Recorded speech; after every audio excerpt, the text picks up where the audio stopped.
સમગ્ર દેશમાં trade union કાઉન્સિલના Bharat બંધના એલાનના પગલે સુરતમાં પણ તેની અસર જોવા મળી હતી। સુરત ટ્રેડ યુનિયન કાઉન્સિલ દ્વારા સૂત્રોચ્ચાર સાથે જિલ્લા કલેક્ટર કચેરી પહોંચી અને વિવિધ માંગણીઓ સાથે આવેદનપત્ર પાઠવવામાં આવ્યું હતું। કામદારોના માસિક વેતન સહિત મોંઘવારી, લેબર કોડની સાથે સાથે સરકારી એકમોના ખાનગીકરણ વિરુદ્ધ યુનિયન દ્વારા ભારે રોષ વ્યક્ત કરવામાં આવ્યો હતો। તો કેન્દ્રમાં ભાજપની સરકાર દ્વારા ખેડૂતો અને કામદાર વિરોધી તથા કોર્પોરેટની તરફેણમાં ઘડવામાં આવેલી નીતિઓના વિરોધમાં આજે સમગ્ર દેશમાં કામદાર સંસ્થાઓ દ્વારા હડતાલનું એલાન કરવામાં આવ્યું હતું।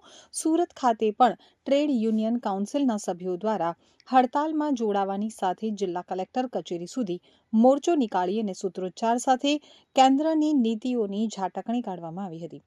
આવેદનપત્ર પાઠવવા પહોંચેલા કાઉન્સિલના સભ્યોએ જણાવ્યું હતું કે હાલમાં જે શ્રમ વિરોધી 4 નવા લેબર કોડ લાગુ કરવામાં આવ્યા છે તે રદ કરવામાં આવે।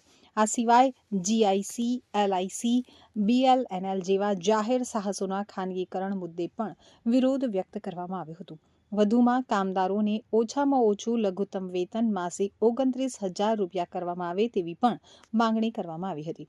તો 17 જેટલી અલગ અલગ માંગણીઓ સાથે કાઉન્સિલના સભ્યો દ્વારા ભારત બંધના એલાનને સમર્થન આપતા જિલ્લા કલેક્ટરને આવેદન પાઠવી પોતાનો વિરોધ વ્યક્ત કરવામાં આવ્યો હતો।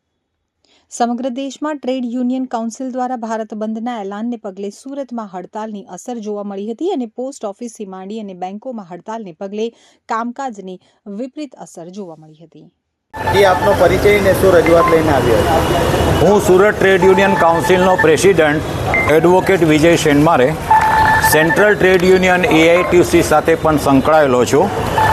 આજે સમગ્ર દેશમાં 9મી જુલાઈના રોજ દેશના 10 સેન્ટ્રલ ટ્રેડ યુનિયનો જે છે અને ફેડરેશનો છે એમણે કામદાર કર્મચારી વિરોધી સરકારની જે નીતિ છે એના વિરોધમાં રાષ્ટ્રવ્યાપી ટ્રેડ યુનિયનોની હડતાલ ઘોષિત કરી છે, જેને સમર્થન આપવા માટે સુરત ટ્રેડ યુનિયન કાઉન્સિલના યુનિયનોના આગેવાનો અહીં ભેગા થયા છે અને દેશના વડાપ્રધાન નરેન્દ્ર મોદીને સંબોધીને જે આવેદનપત્ર સુરત ટ્રેડ યુનિયન કાઉન્સિલ તરફથી તૈયાર કરવામાં આવ્યું છે એ સુરત જિલ્લાના કલેક્ટરશ્રીને દ્વારા અમે મોકલવાની માંગણી કરીશું।